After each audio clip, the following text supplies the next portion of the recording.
It started at 2 a.m. The notification woke me up, but the camera feed is what made me stop breathing. Someone was standing in my kitchen, and then they just weren't.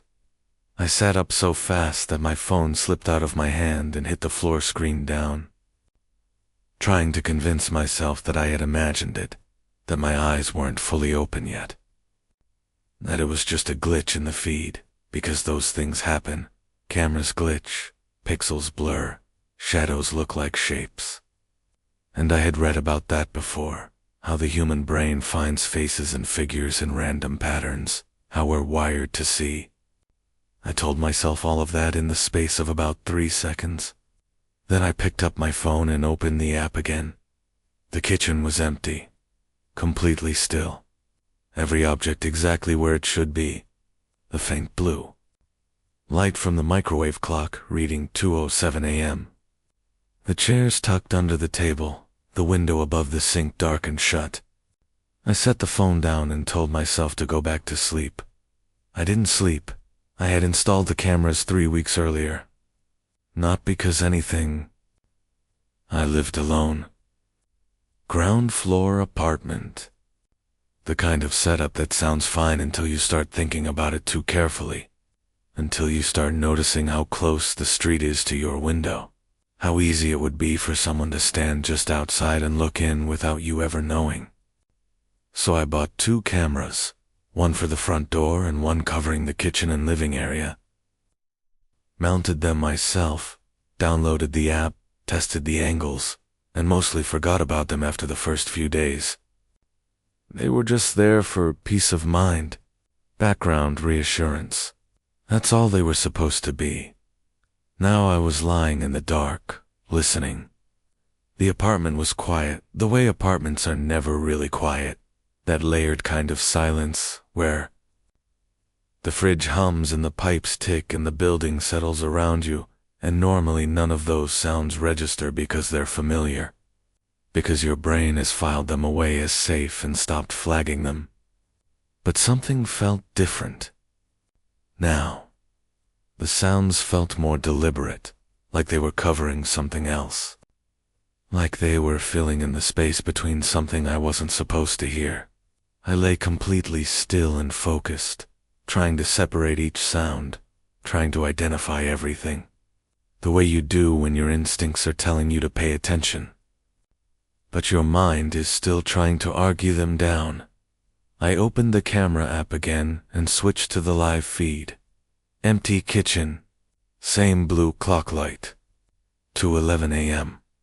I stayed on it for a while, watching, and then something small caught my eye. The second chair at the table. The one closer to the wall. It was angled slightly outward, just a few inches. Just enough that it wasn't flush with the table the way I always left it. I stared at it for a long moment. Tried to remember if I had moved it earlier. Maybe when I came home from work. Maybe when I put groceries away. Maybe when I sat down to eat and pushed it back carelessly.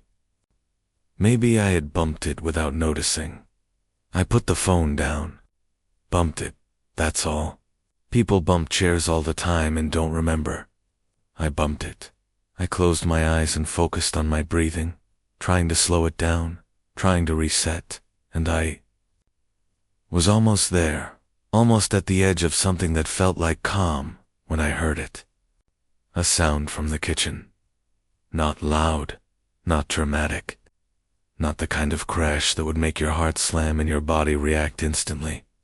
Just a soft, deliberate sound, like something being set down carefully on a hard surface. The kind of sound that someone makes when they're trying very hard not to make a sound at all, when they're controlling every movement, every placement, every shift of weight. I was completely still. My brain ran through every possible explanation simultaneously, cataloging and dismissing them almost faster than I could follow.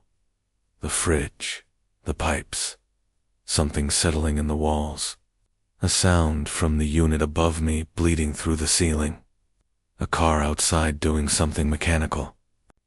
I went through the whole list and none of it fit, because I knew this apartment. I had lived here for 2 years. I knew every sound it made at every hour, and this wasn't one of them. This was new, and new sounds at 2 a.m. don't come from buildings. Settling. I reached for my phone without moving the rest of my body. Slow and careful, keeping everything else completely still, and I opened the camera feed. The kitchen looked exactly as it had. Same light, same table, same stillness. But the chair was back in its original position, perfectly aligned with the table edge, exactly the way I always left it. Exactly the way I always left it before I went to bed every single night. I stopped breathing. I stared at that chair for so long that my eyes started to ache. Because I needed to be wrong. I needed to have misread the angle the first time. I needed there to be a version of this where I had simply made a mistake and everything was fine. But the more I stared, the more certain I became, because I had looked at it twice now, and the first time it had been angled out, and now it wasn't. It had moved. Something had moved it. Something in that kitchen, while I was lying in my bedroom, listening, had reached out and straightened that chair. I got up. I don't know why, because everything in me was screaming not to. But I got up anyway, and I think it's because staying still felt worse. Staying still meant accepting that I couldn't do anything, that I was just going to lie there and wait, and I couldn't accept that. I moved to the bedroom door and stood there with my hand on the frame, listening to the full apartment now, not just the ambient sounds but the spaces between them, the hum of the fridge, the distant tick of something deep in the walls. Silence underneath all of it, thick and waiting. I stepped into the hallway. It was short, just a few feet between my bedroom and the main living area, but it felt longer than usual. The kind of length that builds in the dark when every step is a decision, when every inch forward means committing to the next one. I moved. Slowly, keeping close to the wall, my eyes fixed on the edge of the kitchen doorway ahead of me, where the faint blue glow of the microwave clock cast just enough light to outline the counter and part of the table. I reached the doorway and turned on the light. Empty. Everything exactly in place. Both chairs tucked in perfectly, the table undisturbed. Nothing on the counter that shouldn't be there, the window above the sink dark and sealed. No one. Nothing. I stood there for what felt like a long time, my hands still resting on the light switch, just looking, because I needed a moment before I could make myself move. Then I pushed through it and went quickly, opening the pantry and checking behind the door, pulling back the curtain over the sink, looking behind the counter. Nothing. I went to the front door next, checked the lock, checked the deadbolt, both. Fully engaged. I checked the window in the living room, locked. The small bathroom window, locked. I went through every possible entry point in the entire apartment, and every single one of them was secure. No sign of forced entry. No sign of anything. No one was here? No one had been here? I sat down on the couch and pressed my face into my hands and tried to think clearly, tried to organize what I knew into something that made sense.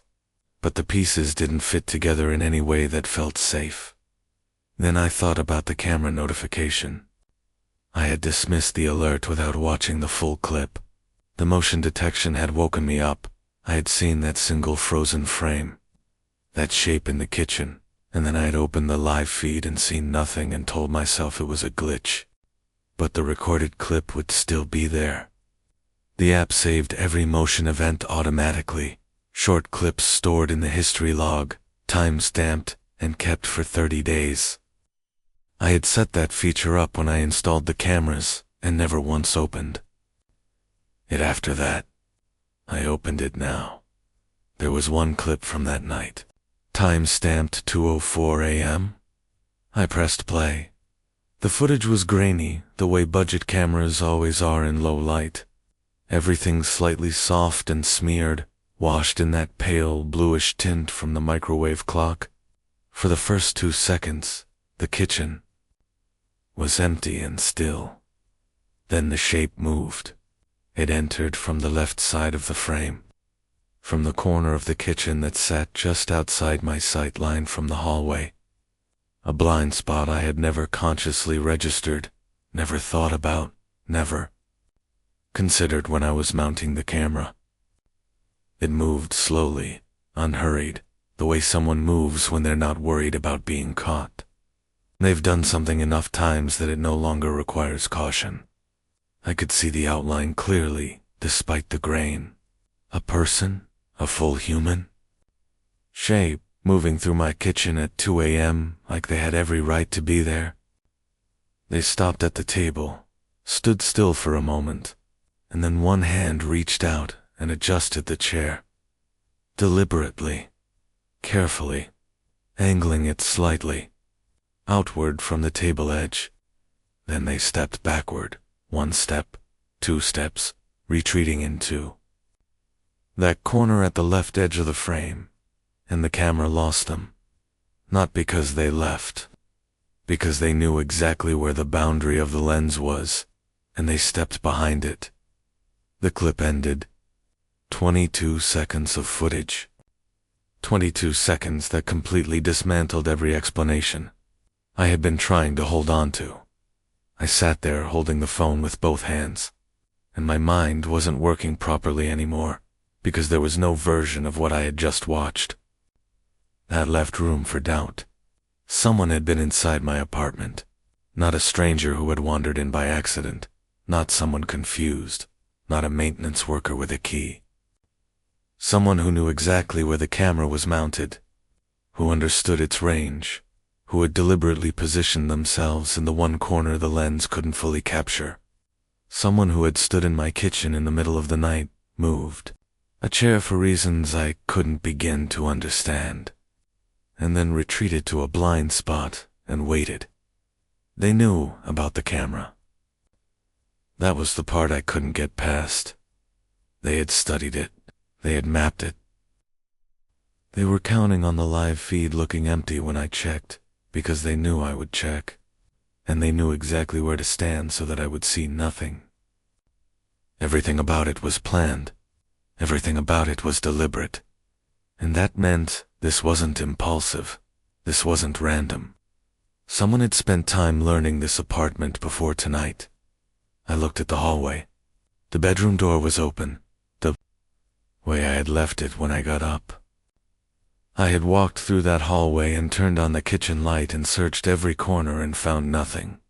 But the clip had ended with that person still inside the apartment, still standing in that corner, which meant one of two things. Either they had moved out through some exit I hadn't checked in those few seconds between the clip ending and me getting up, or they had been somewhere else in the apartment, somewhere other than the kitchen, while I was searching it. While I was standing there with my back to the hallway, convinced that I was alone, I picked up my phone and called emergency services. While the line rang, I kept my eyes on the hallway opening and did not look away. I told the dispatcher everything I could, speaking in a voice that felt disconnected from me, flat and careful, like I was reciting facts about a situation happening to someone else. She told me to move to a room I could lock, to stay on the line, not to confront anyone. I moved back into the bedroom and pushed the door shut and sat on the floor with my back against it, phone to my ear, watching every inch of the room. The closet door was open. I always kept it closed. I had not touched it since coming back to the bedroom. I told the dispatcher. My voice broke for the first time. The police arrived 11 minutes later. I counted. I heard them knock and announce themselves, and I opened the bedroom door and stood in the hallway while they moved through the apartment systematically, room by room, checking every space.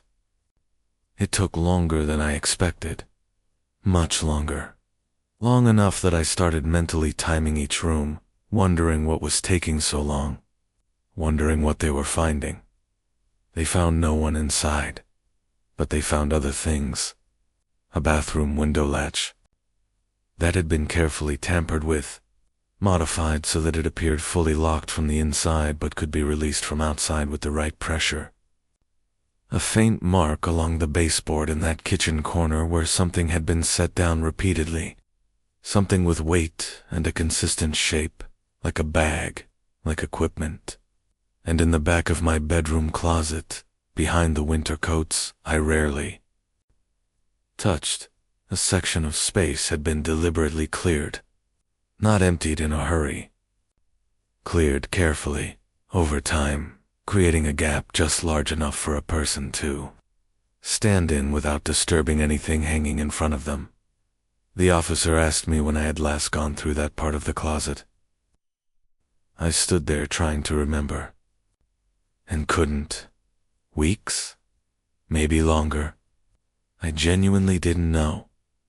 I moved out within the week, stayed with a friend while I found something new, something on a higher floor, better locks, no ground level access, no blind corners, no bathroom windows, facing an alley.